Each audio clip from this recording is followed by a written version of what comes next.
Irmãos, muito obrigado mais uma vez pela oportunidade de estar aqui com vocês durante esse dia. Eu quero externar o meu agradecimento em nome da família, da Eliane, do Daniel, do João Gabriel, Arthur. Eu tenho vários filhos, né? Acho que a Leftal também posso chamar de filhos também, né? Eu sou o mais velho da turma, né? E tem sido muito bom estar aqui com os irmãos aqui durante esses dias.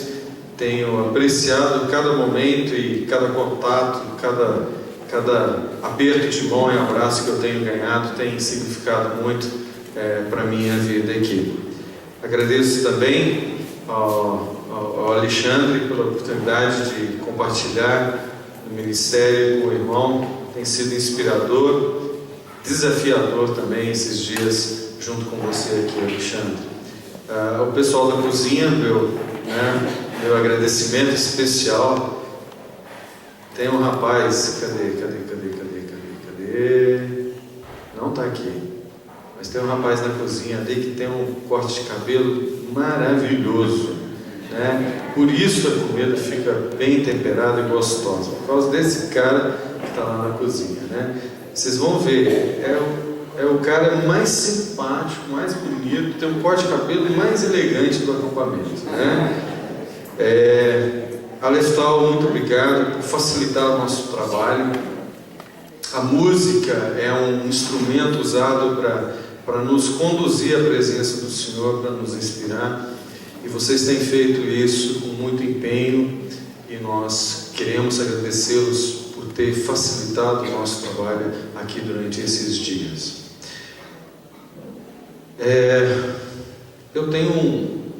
Infelizmente eu tenho que fazer uma coisa aqui.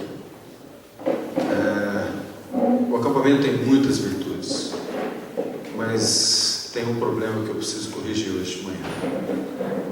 Então, com muito tremor, eu tenho que fazer isso. E não sou eu que vou falar, é a palavra que vai falar.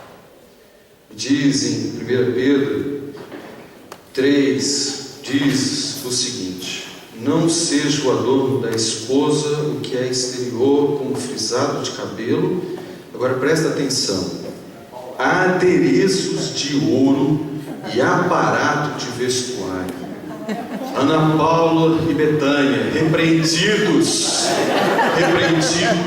E se vocês compraram alguma coisa, trata de devolver, porque isso não é bíblico.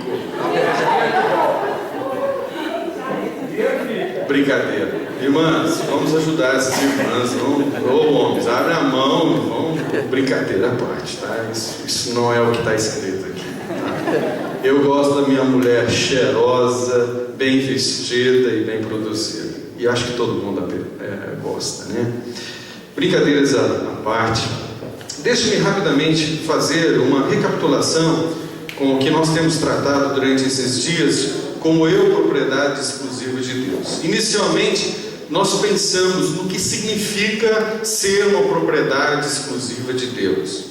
Significa que nós somos objetos da graça. Significa que nós somos obra de Deus. Significa que nós somos transformados por Deus. Significa que nós somos possessão e proteção de Deus. E significa que nós somos pessoas privilegiadas. Deixa eu só voltar atrás um minutinho. Esses slides que eu estou usando aqui esses dias não são propriedade minha. Isso quem inspirou foi Deus, então pertencem a Ele. O meu e-mail está ali.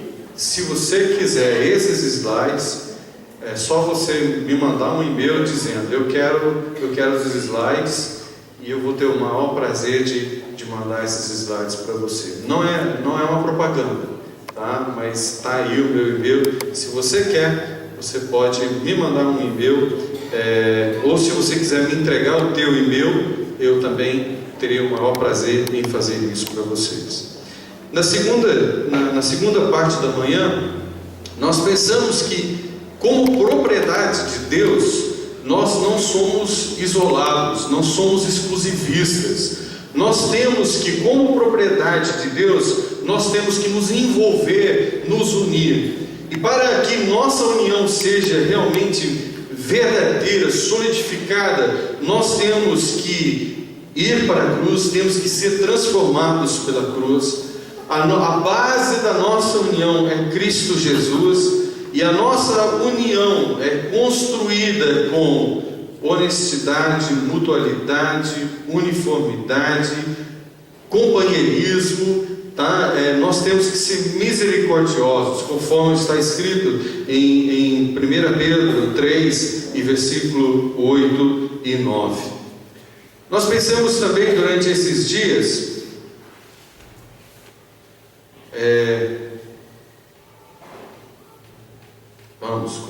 pensamos ontem como ser propriedade exclusiva de Deus não são apenas coisas que nós recebemos, não são só, como o Alexandre colocou, não são só os bônus. Nós temos um ônus. E qual é a nossa parte? Qual é a nossa participação como propriedade exclusiva de Deus? Nós temos que ter uma mente diferenciada, nós temos que ter atitudes diferentes e nós temos que ter posturas diferentes. E isso é importante, porque no final das contas, o que nós queremos é o que Cristo, na nossa vida, nas nossas casas, nas nossas igrejas, nós queremos que Cristo seja glorificado. Ontem à noite nós pensamos, mais uma vez, que para ser propriedade exclusiva de Deus, um valor muito alto foi pago por Cristo na cruz. E sabe, nós recebemos como recompensa, nós recebemos várias coisas em seu favor. Nós fomos realmente muito abençoados pelaquilo que Cristo fez. Nós recebemos coisas valiosas, como purificação, como transformação, como perdão dos nossos pecados, como sendo resgatados por Cristo Jesus. Sim, houve um valor alto que foi pago. E graças a Deus por esse valor pago, como o Antônio nos lembrou hoje de manhã, esse valor foi aceito por Deus, porque Deus ressuscitou Jesus Cristo do túmulo. Mas hoje de manhã, para encerrar a nossa participação nesses dias aqui, mais uma vez vamos voltar para o nosso tema, propriedade exclusiva de Deus. E diz, eu, propriedade exclusiva de Deus, raça eleita, sacerdócio real, nação santa. 1 Pedro 2, 9a. E o B, ano que vem, com Alexandre, ele vai continuar esse estudo. Hoje de manhã, eu quero pensar em uma coisa que eu identifiquei na carta de Pedro, que eu acho que é muito importante como propriedade exclusiva de Deus. Vamos abrir nossas Bíblias, e eu quero que você leia comigo em 1 Pedro 1, versículo 24. 1 Pedro 1, 24, e diz o seguinte, vamos ler 23. 22. Tendo purificado a vossa alma pela vossa obediência à verdade, tendo em vista o amor fraternal não fingido, amai-vos de coração uns aos outros ardentemente. Pois fostes regenerados não de semente corruptível, mas de incorruptível, mediante a palavra de Deus, a qual vive e é permanente. Pois toda a carne é como a erva, e toda a sua glória como a flor da erva. Seca-se a erva e cai a sua flor. A palavra do Senhor, porém, permanece eternamente. Ora, esta é a palavra que vos foi evangelizada. Vira uma página da sua Bíblia para capítulo 4 de 1 Pedro e vamos ler os 6 primeiros versículos. Ora, tendo Cristo sofrido na cruz, na carne, amai-vos também vós do mesmo pensamento. Note mais uma vez a mente. Ele diz que nossa mente nós devemos correr com a nossa mente. Nossa mente não deve ser intoxicada por coisas exógenas. E novamente ele leva essa importância da nossa mente. Ele diz: amai-vos também no vosso pensamento. O pensamento tem que estar a todo instante preparado para combater as hostes infernais. Para que no tempo que vos resta na carne, já não vivais de acordo com as paixões dos homens, mas segundo a vontade de Deus. Porque basta o tempo decorrido para teres executado a vontade dos gentios, tendo andado em dissoluções, concupiscências, borracheiras, orgias, bebedices e detestáveis idolatrias.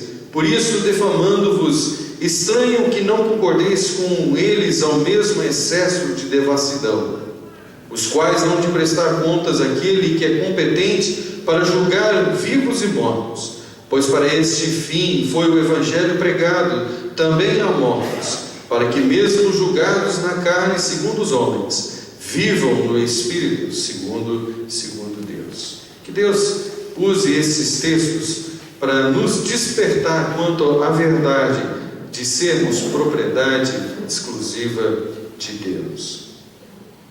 O que vocês acham que, diante desses dois textos que eu li, o que vocês acham que eu quero falar hoje de manhã? Não fale, Eliane, você já viu.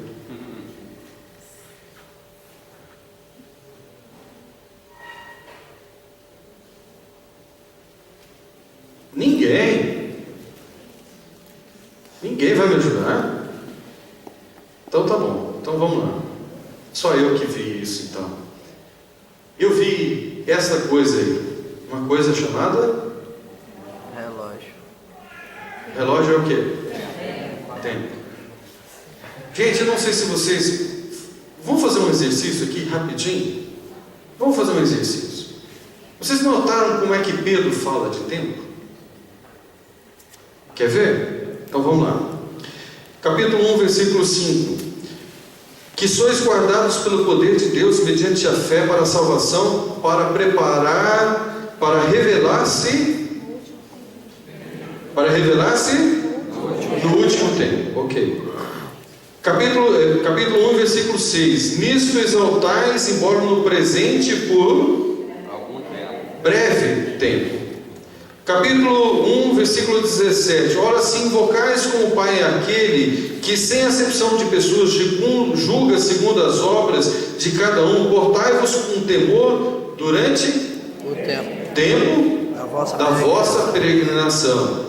Versículo 19 do capítulo 1. Mas pelo precioso sangue, como de versículo 20, aliás, conhecido com efeito antes da fundação do mundo, porém manifestado no fim dos tempos. Muito bem. Capítulo 3, agora, capítulo 3, e versículo 20, nos quais, noutro tempo. Capítulo 4, versículo 2, para que no tempo que vos resta. Capítulo 3, porque basta o tempo. Versículo 3. Capítulo 4, versículo 3. Porque basta o tempo decorrido na ignorância. Ele diz aqui, capítulo 4, versículo 17, porque o tempo de começar o juízo pela casa de Deus é o que? É chegada. Capítulo 5 e versículo 6. Humilhai-vos, portanto, sobre a poderosa mão de Deus, para que Ele, em tempo oportuno. Eu não sei de vocês, mas quando eu li essa carta preparando esses estudos, e quando eu comecei a ver como Pedro faz referência ao tempo, eu aprendi uma coisa aqui. Eu não tenho muito tempo aqui para viver como propriedade exclusiva de Deus. Eu não tenho muito tempo para viver. Tempo é uma realidade.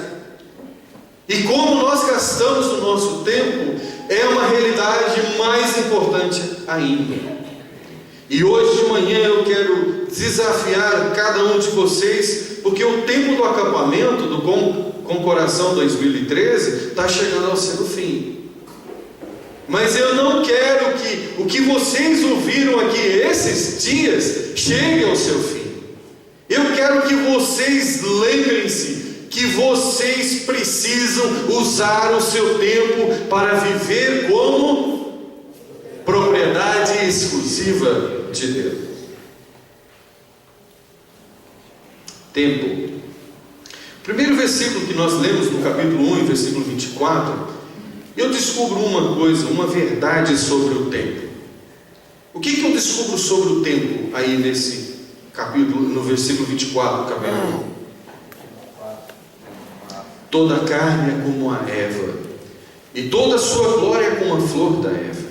Seca-se a erva e cai-se a flor. O que quer dizer isso? O tempo passa.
Viu como é que o tempo passa? E viu como o que você faz no tempo da sua vida importa? Eu não quero que você chegue no final da sua vida como esse sujeito ali e disse: acabou, não consegui nada. O seu tempo passa. Reinaldo leu aqui ontem à noite de pessoas de 20, 19, 25 anos que foram. Eu sou cirurgião e eu trabalho com trauma. E eu vejo pessoas de 70, 80, 90. Também vejo pessoas de 5, 6, 20, 19 anos indo embora. Santa Maria de Jetibá está aí para provar para vocês que o tempo passa. E você não sabe o tempo da sua vida. O salmista diz que Deus mediu em palmos a extensão da nossa vida. E sabe, meus jovens, o tempo toma Red Bull. Viu, Alexandre? O tempo toma Red Bull. Porque o tempo voa. O que você tem feito como propriedade exclusiva de Deus até agora? Você já perdeu muito tempo. E pode ser que você não tenha muito mais tempo. O tempo, sim, ele passa. O salmista, no Salmo 39, versículo 4 e 6, diz: dá-me a conhecer, Senhor, o meu fim e qual a soma dos meus dias, para que eu reconheça a minha fragilidade. Desce aos meus dias o comprimento de alguns palmos. À tua presença o prazo de minha vida é nada. Na verdade, todo homem, por mais firme que esteja, é pura vaidade. Com efeito, passa o homem como uma sombra, em vão se inquieta, amontoa tesouros, e não sabe quem os levará. Tempo passa. Há mais um artigo que foi feito há alguns anos atrás sobre o que as pessoas fazem com o tempo da sua vida. E eles fizeram as contas: se você viver 70 anos, você passa 20 anos dormindo, 20 anos trabalhando, 6 anos comendo, 7 anos brincando, 5 anos se vestindo, 1 ano falando ao telefone, isso era antes da invenção do celular, 2 anos e meio fumando, para quem fuma, 2 anos e meio na cama, 3 anos esperando por alguém, 5 meses amarrando sapatos, 2 anos e meio fazendo outras coisas. E fizeram um cálculo dizendo o seguinte: 1 ano e meio na igreja. E para que você alcance isso, teria que nascer na igreja, gastar 5 minutos todas as manhãs e tardes em devocionais, e gastar 3 horas por semana frequentando reuniões. 1 ano e meio só que você gasta do seu tempo para Deus. O tempo passa. E vale a pena, meus irmãos, considerarmos este fato. Sim, o tempo passa. Porque por mais que a gente não perceba, às vezes, se recusa a acreditar, o tempo voa. E com ele, mais do que a minha imagem, eu risco é deixar de lado minhas ideias, meus sonhos, minhas vontades, minha essência. Esquecer quem eu sou. E você nem percebe. Você já pensou nisso? O problema é que a vida passa diante dos nossos olhos e a gente nem percebe. E depois, tarde demais, vai querer saber o que fez de bom, sem ter tempo de recuperar. Enquanto dá tempo, faça a sua vida valer a pena, antes que seja tarde.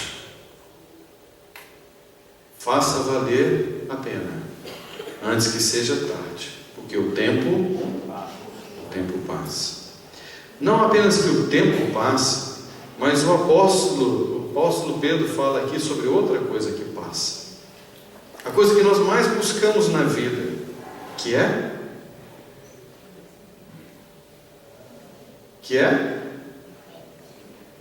Olha aí, está na sua Bíblia, não está na minha testa não. Está aí na sua Bíblia. A erva, ele fala sobre 2 coisas: a erva e a flor. O que é a flor? Beleza. Juventude? Beleza? Riqueza? É a glória que o homem quer para si. É a glória. Eu luto para ser conhecido, eu luto para ser que todos me reverenciem, eu luto para ser o melhor cirurgião do mundo. Eu quero que as pessoas, quando encontram comigo, digam: cirurgião, o cara, meu, é o cara. Sabe o que Pedro disse? Pedro disse que a vida passa. E mais rápido, o que morre primeiro? O que leva mais tempo de vida? A planta ou a flor? Minha mulher deve saber, porque eu sempre compro flores para ela. Então, o que passa, amor? O que morre primeiro? A flor. O tempo da glória. A glória que vocês jovens procuram. Eu não estou falando que está errado curar, não. Não estou falando que está errado você ser o melhor, que você deva buscar a excelência naquilo que você faz. Não é isso que eu estou falando que está errado. Mas é o que eu estou falando, que você gasta tanto do seu tempo, para isso. Mas lembre-se, isso passa muito rapidamente. Eu gastei 6 anos na faculdade. Eu gastei mais 3 anos na residência médica. Eu gasto muito do meu tempo estudando, buscando e pesquisando. E sabe, o tempo voa. Já se foram 23 anos. Não pode fazer conta. Estou velho. O tempo passa e a glória que nós buscamos passa. Vocês se lembram de uma história da Bíblia? Um homem chamado José. José era um homem, ele era bonito, que eu duvido que a mulher de Potifar ia querer um bagulho. Ele era bonito, não tenho dúvida disso, ele era bonito, tipo eu assim. Qual é, Bruno? O que foi? Entendi a risadinha aí.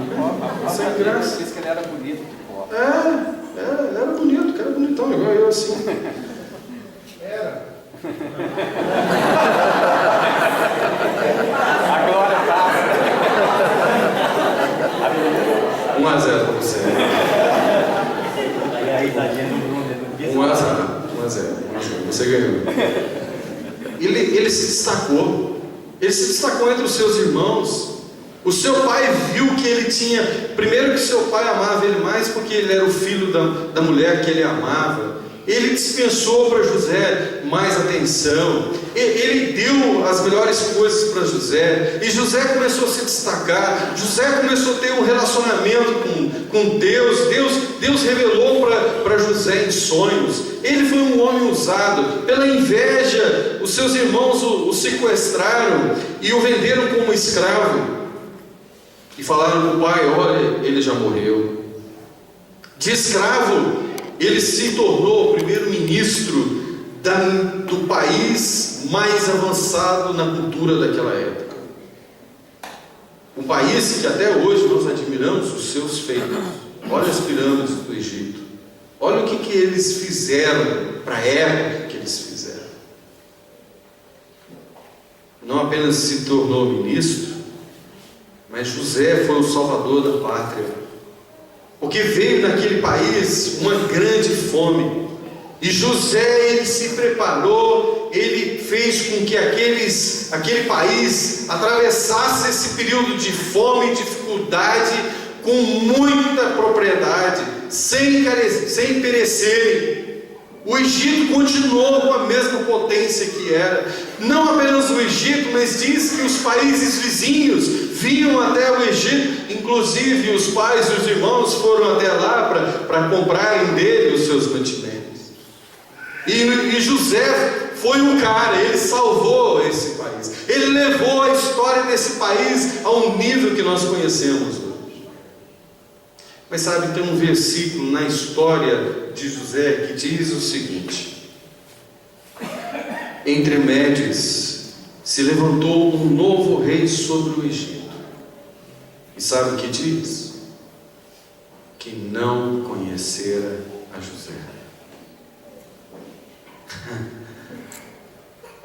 A glória que José levou em menos de 2 gerações já havia sido esquecido. Pessoal, meus filhos, minha esposa, o Tade já está cansado de me ouvir falar isso. Eu não quero ser pobre aqui. Não quero. Eu quero chegar ao final da minha vida, e se eu chegar lá, eu quero ter uma boa aposentadoria, eu quero poder ter dinheiro para comprar joias da Ana Paula para dar para minha mulher, roupa da Betânia para dar para minha mulher. Quero passear em Brasília com minha mulher, de novo, vindo com Cristo, com o coração, olha aí. Eu não quero ser pobre nessa vida. Eu quero ter uma estabilidade. E para ter estabilidade na minha vida, eu corro muito. Eu trabalho muito. É só perguntar quem me conhece e você vai saber. Mas se eu não quero ser pobre aqui, em que o tempo passa e a glória é efêmera, sabe de uma coisa? Eu não quero ser pobre lá.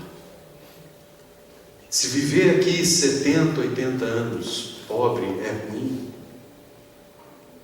que será viver uma eternidade pobre? Não ter o que oferecer para Deus, não ter o que entregar para Deus, não ter o que glorificar a Deus. Eu não quero ser pobre. Por isso o meu tempo aqui tem que ser gasto investindo lá. Gaste o seu tempo, porque porque o seu tempo, ele passa.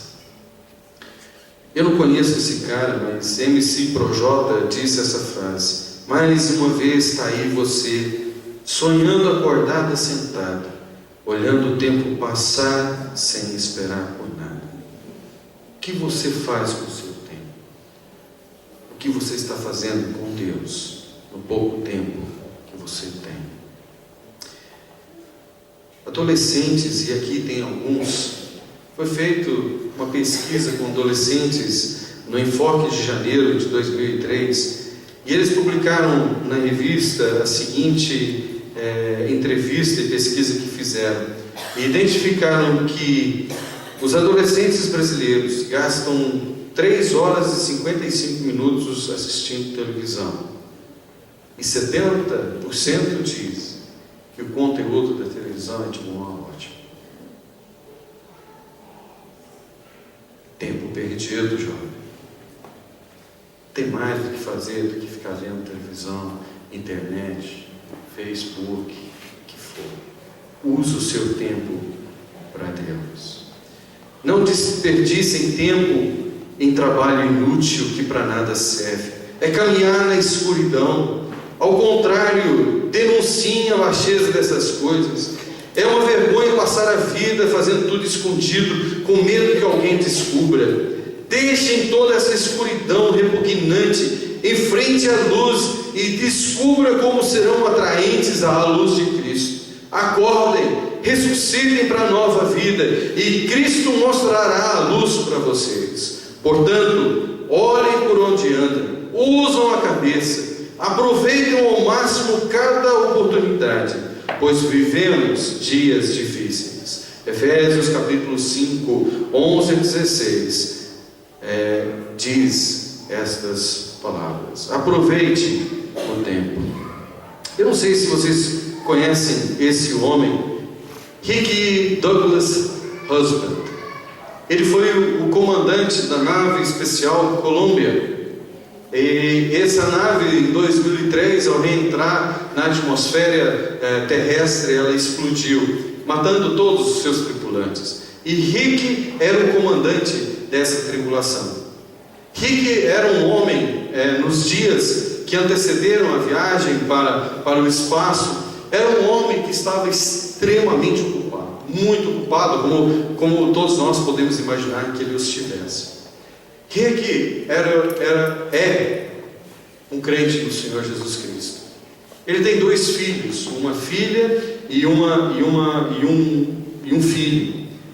E Rick encontrou, nos dias que antecederam a sua ida para o espaço, Rick encontrou tempo para gravar um cassete com um devocional para cada dia em que ele estivesse fora no espaço.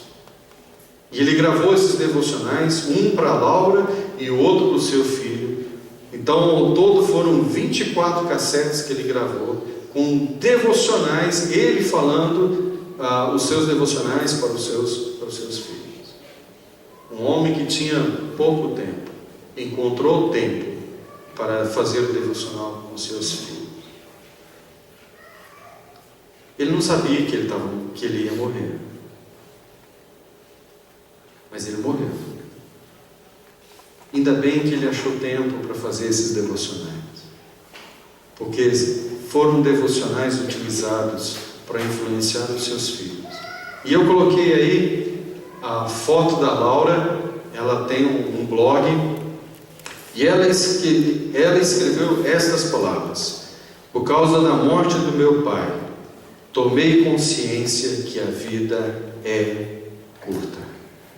Ela tem um depoimento aqui que eu não vou tomar o tempo de ler esse depoimento. Depois, se vocês quiserem lê-la, está aqui no meu computador, vocês podem ler.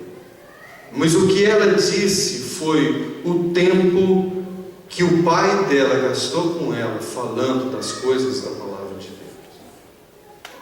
Eu estou vendo muitos pais, porque tem muitos filhos que vieram aqui à frente. Encontre tempo para ensinar o seu filho a olhar para o tempo, a cuidar do tempo. E para investir no tempo, porque o tempo passa. O tempo não volta. Essa é a segunda coisa que eu vejo aqui. Ele disse: a erva seca, a sua flor seca e foi-se. Aproveita cada momento, porque o tempo não volta. O que volta é a vontade que o tempo volte. Mas o tempo, ele não volta. Quem dera que o filme de ficção De Volta para o Futuro fosse verdade. Que a gente pudesse voltar no tempo e corrigir. Eu gostaria de ter essa oportunidade hoje. Eu queria voltar no tempo para a minha juventude, para que agora que eu sei que o tempo passa, e por isso que eu estou falando essas coisas para você aqui, porque eu já aprendi a duras penas que o tempo passa, o tempo voa, e sabe, não volta. Não volta.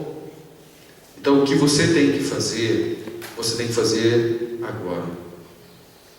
Nós não podemos mudar o passado, mas segundo Pedro aqui, o que nós podemos fazer é mudar o nosso futuro. Nós podemos viver vidas prósperas. Carpe diem, sabe o que significa? Sabe o que significa? Aproveite o dia. Sabe quando a gente vê uma coisa e tem a impressão de já ter visto antes? O nome dessa sensação é déjà vu, e eu ultimamente tenho tido muitos. Estes dias tenho pensado muito a respeito da minha vida. Eu acordo, vou para a faculdade, almoço, trabalho, chego à minha casa e durmo. Mas isso não é minha vida, isso é minha rotina. Às vezes penso na felicidade e de como a vejo sempre enquanto projeto futuro, como algo que um dia vai chegar. Sabe aquelas desculpas que a gente sempre arruma? Ah, quando eu tiver muito dinheiro, aí sim eu serei feliz. Ou não, depois que eu terminar a faculdade, aí eu vou ter tempo para pensar em felicidade. Mas o que importa é o agora, o hoje. E eu já me decidi, deixar para amanhã nunca mais. E o primeiro passo vai ser com a Larissa. Acredita que somos amigos desde a 3ª série e nunca tive coragem de dizer a ela o que sinto? E o meu chefe? Ah, amanhã ele vai ouvir. Ou ele me dá um aumento ou eu peço demissão. Isso é o fantástico da vida. O sol se põe, a noite cai e um novo dia vem. E com ele novas possibilidades de mudar ou simplesmente fazer tudo diferente.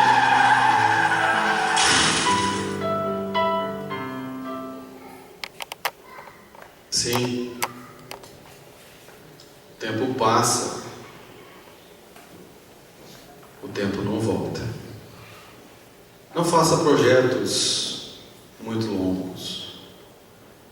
Se você veio ao acampamento e você decidiu que você quer ser propriedade exclusiva de Deus, se você quer viver como propriedade exclusiva de Deus, não espere as coisas melhorarem. Toma essa decisão aqui agora. Agora, a Bíblia diz: hoje, se ouvirdes a sua voz. Hoje, agora é o tempo aceitável. O tempo passa, o tempo não volta. Mas segundo 1 Pedro 4:7, o tempo, ele está voando. Olha o que ele diz no versículo 2: para que no tempo que vos resta na carne. O tempo, ele passa, e passa muito tempo. O tempo nosso está aqui e está acabando.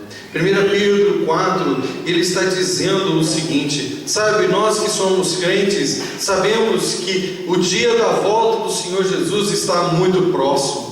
Está mais próximo do que nunca. O dia que Ele vai retornar, o dia que Ele vai vir para buscar a sua igreja está chegando. E o apóstolo Pedro está enfatizando isso. O tempo passa, não apenas porque a nossa vida é curta, não apenas que o nosso tempo não volta, mas sabe, crente, jovem crente, lembre-se de uma coisa muito importante na sua vida: Cristo está para voltar. Amém.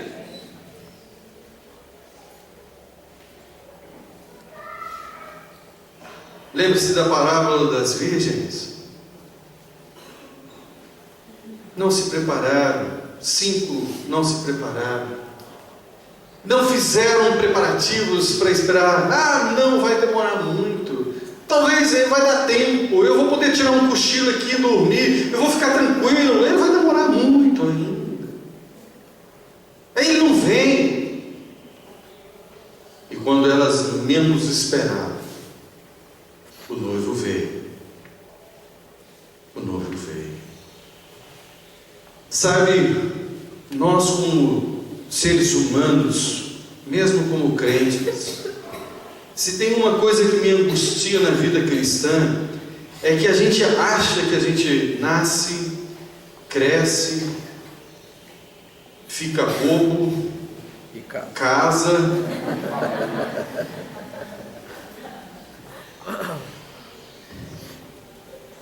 a gente acha que a gente vai passar por esses estágios todos, que a gente vai para a faculdade, a gente vai formar, depois de formar, vou ser um advogado, vou ganhar dinheiro, vou ser alguém na vida, vou poder fazer isso, vou poder fazer aquilo, vou poder fazer aquilo outro, aquilo outro. E o crente em Cristo esquece que Cristo volta. E se Pedro está dizendo aqui, no tempo que nos resta, olha, ele vai voltar, ele está chegando, ele está chegando. E se Pedro disse isso há quase 2000 anos atrás, hoje, nós estamos nos segundos finais da sua volta. Ele vai voltar. Ele prometeu, ele disse: eu vou preparar-vos lugar. Mas não termina a frase, e ele diz: mas eu voltarei. Eu voltarei. E ele está voltando. E jovem crente em Cristo, deixa-me dizer uma coisa: você deve começar o seu dia lembrando desse fato. Você deve encerrar o seu dia pensando nesse fato. Ele vai voltar. E eu quero estar pronto. Eu quero estar pronto. Eu quero que o meu Senhor me encontre preparado para ir para a sua glória. E você? E você? O tempo passa, o tempo não volta, Cristo está chegando. Mas deixe-me terminar com a última coisa. O tempo traz juízo. Vocês notaram o que diz aqui nos versículos 5 e 6 de 1 Pedro 4, 5 e 6? Ele diz: os quais hão de prestar contas àquele que é competente para julgar vivos e mortos. Pois para esse fim foi o Evangelho pregado também a mortos, para que mesmo julgados na carne segundo os homens, vivam no Espírito segundo Deus. Qual é a realidade sobre o tempo? O tempo passa, o tempo não volta. O tempo de Cristo voltar está chegando. Mas tem mais uma coisa sobre o tempo. Quando o meu tempo aqui encerrar, Deus vai trazer juízo. Deus vai julgar você. Tão certo como é o seu retorno, tão certo é o tribunal de Cristo. E sabe, no tribunal de Cristo, o que você fez com o seu tempo, Deus vai julgar. E nota uma coisa aqui. Nesses 2 versículos eu encontro 3 verdades. Primeiro, ninguém escapa. Segunda coisa, o juiz é um juiz íntegro. Nós esses dias estamos vendo aí o Joaquim Barbosa, né? Cara, né? Estão até candidatando ele para ser presidente da República, né? Mas Deus é mais íntegro do que Joaquim Barbosa. Diz aqui, ele é competente para julgar vivos e mortos. Com Deus, o juízo, o julgamento é certeiro. E diz, olha o que diz o versículo 17 e 18 do capítulo 4: porque a ocasião de começar o juízo começa pela casa de Deus, e esse momento é chegado. Ora, se primeiro vem por nós, qual será o fim daqueles que não obedecem ao Evangelho de Deus? E se é com dificuldade que o justo é salvo, onde vai comparecer o ímpio? Sim, o pecador. Olha a intensidade do julgamento que Deus tem. Sim, 4 coisas que nós aprendemos aqui hoje de manhã. O tempo passa, o tempo não volta, o tempo de Cristo voltar está próximo, mas o tempo do juízo de Deus está chegando. Por isso, eu e você temos que fazer diferença no tempo que nós temos aqui neste mundo. Deixa eu passar um vídeo para encerrar minha participação aqui hoje de manhã.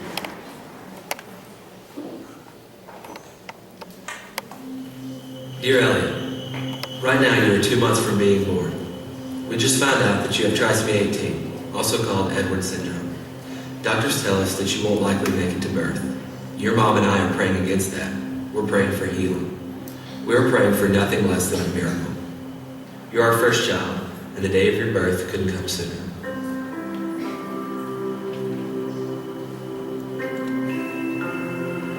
Dear Elliot, you were born today weighing in at 6 pounds. You are already a miracle to us. Your mom is doing well, and it looks like we'll be hanging out here at the hospital a little longer. Dear Elliot, today you turned 11 days old. We are so proud of you. Today we celebrated your 11th birthday. In fact, we do that every day at 4:59, the time you were born. Dear Elliot, we've been home for a week now, so that's why you don't see your nurses anymore. It's great to have you home. Today I think we'll pack up everything and take our first venture out for coffee. Dear Elliot, I don't know if you've noticed, but you're connected to some tubes. The doctors say we have to keep these in so you can get oxygen to breathe. You are also fed through a feeding tube. We feed you every 3 hours and it takes an hour and a half to do it. We've loved learning how to best take care of you. We love it. Lots of people email, call, and send cards on your behalf. You're well loved. It's 11 at night right now and my feeding shift has just begun. Mom is asleep and the best part of my day has begun. My shift ends around 4:45 a.m. when your mom takes over. She cherishes her mornings with her boy. Today you turn 1 month old. I didn't know if I'd ever get to say that. To top off the day, 20 friends showed up at the door for a true surprise birthday party for you.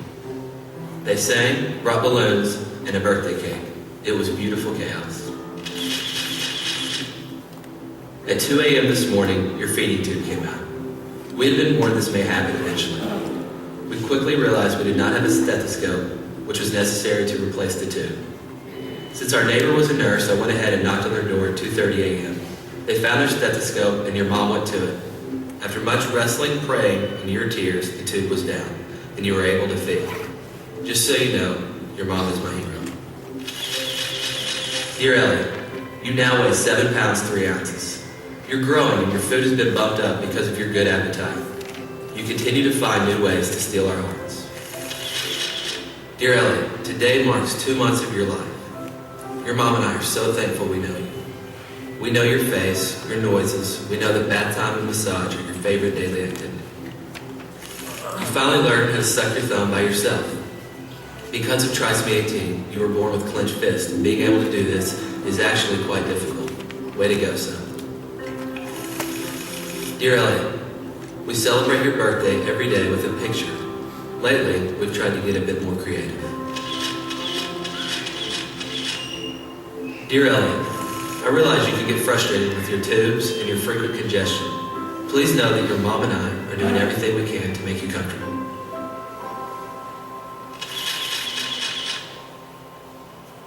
Dear Elliot, well, you tipped the scales today at 8 pounds 14 ounces. Quite an accomplishment. You also have managed to grow a pretty decent mullet. Dear Elliot, we all got to go to a reunion at the hospital. I've never seen your mom more happy. The joy she felt getting to show off her son can't be described with words. In fact, she compared it to the way a mother would feel when her son becomes president, or wins a Heisman, or develops a cure for cancer. The logic of medicine says you shouldn't be alive, but you are. You are such a fighter. Dear Elliot, you have now passed the 3-month mark. You also got your first cordless pictures taken today. No feeding tube, oxygen, or stickers. This was no small accomplishment, but we got it done. Have I told you lately that we are so proud of you? Dear Elliot, today you went to be with Jesus.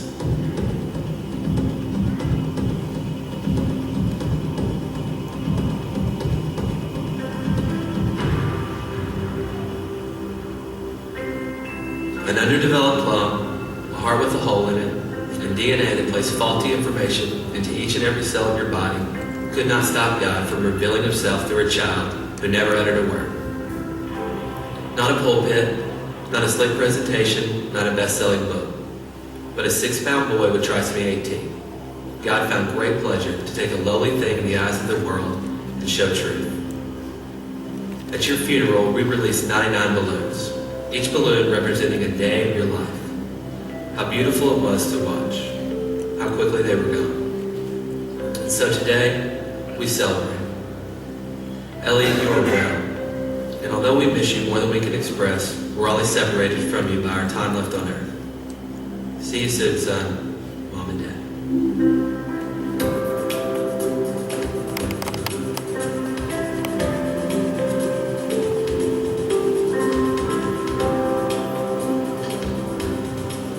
Se um garoto de 3,2 kg que viveu 99 dias pode mover uma cidade inteira, paz, uma cidade inteira, família, país. Nós aqui estamos hoje de manhã olhando para o resultado, para o impacto que essa vida teve. Oh meu Deus! Quantas vidas tem aqui nesse contexto hoje de manhã? Quantas vidas, com quanto tempo pela frente ainda tem? E a sua vida e a minha vida pode impactar muitas outras vidas. Eu sou propriedade exclusiva de Deus. E eu quero que minha vida impacte a sua. Eu quero que minha vida seja usada para a conversão de muitas almas. Eu valorizo o que Deus fez por mim. Eu agradeço pela sua cruz, pelo que Ele fez como propriedade na minha vida. Eu quero ser uma mente diferente, atitudes diferentes, ações diferentes. No tempo que Deus puder aqui, eu quero fazer diferente. E você?